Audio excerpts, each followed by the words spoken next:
আসসালামু আলাইকুম। সবাই কেমন আছেন? আশা করি সবাই ভালো আছেন। আলহামদুলিল্লাহ আমিও ভালো আছি। তো এই যে দেখছেন ফ্রেশ লাল শাকগুলো, এগুলো আমাদের বাড়ির পাশেই প্রাইম টেক্সটাইল থেকে নেওয়া। এখানে অনেক ধরনের শাকসবজি পাওয়া যায় একদম ফ্রেশ। তো একটা ভাইয়া প্রতিদিনই নিয়ে আসে, তো আজকে আমি লাল শাকগুলো নিয়ে নিলাম। আমার কাছে খুবই ভালো লাগে শীতের সবজি খেতে। আর এই শাকগুলো একদম ফ্রেশ, আমি রেগুলারই নেই। তো সব ধরনের শাকই আমি নেই। তো আমি আর আমার শাশুড়ি আম্মা মিলে এই শাকগুলো ভালো করে বেছে নিচ্ছি। তো আম্মা সবসময় শাক কাটা মানে সব কিছু মানে কাটাকাটি করতে খুব ভালোবাসে। আর অন্যদিকে আমি গরুর মাংস ভেজে নিলাম, কারণ আজকে আমি গরুর মাংস রান্না করব।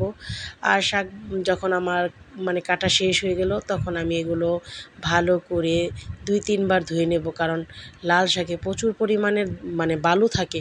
তো লাল শাক বা পালং শাক যেটাই রান্না করেন ভালো করে ধুয়ে পানিতে ভিজিয়ে রাখবেন কিছুক্ষণ। আমি তো মানে ধোয়ার পরে অনেকক্ষণ পানিতে ভিজিয়ে রাখি, তারপর আমি রান্না করি।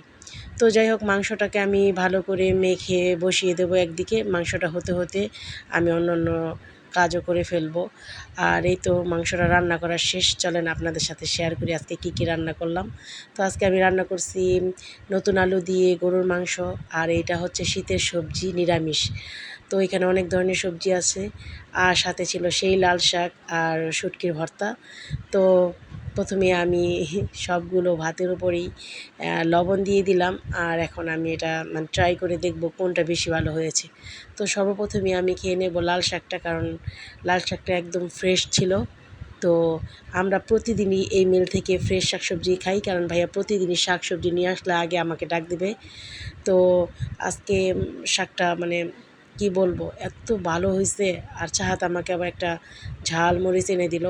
তো ঝাল মরিচ দিয়ে খেতে এটা আরও বেশি ভালো লাগতেছিল।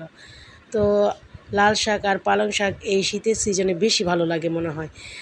আর এখানে ছিল শুটকির ভর্তা, এটা ছিল বইচা শুটকির ভর্তা।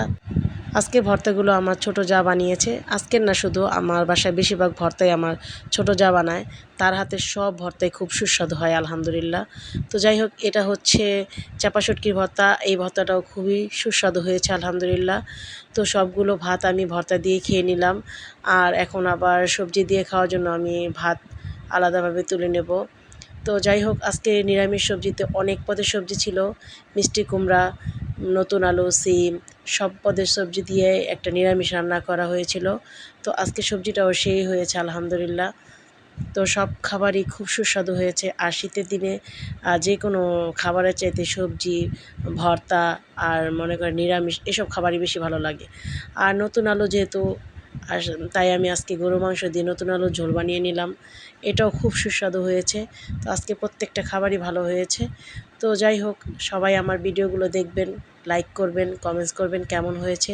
আমি তো আপনাদের জন্যই ভিডিও বানাই, চেষ্টা করব আমি আরও সুন্দর সুন্দর ভিডিও বানাতে। এখন আমি শুরু করেছি, ইনশাল্লাহ নেক্সট টাইম আরও ভালো কিছু নিয়ে আসব। তো সবাই ভালো থাকবেন আর আমাদের পাশে থাকবেন। আর নতুন নতুন ব্লগ বানানোর জন্য আমাকে সাহায্য করবেন, আমাকে উৎসাহিত করবেন। আল্লাহ হাফেজ।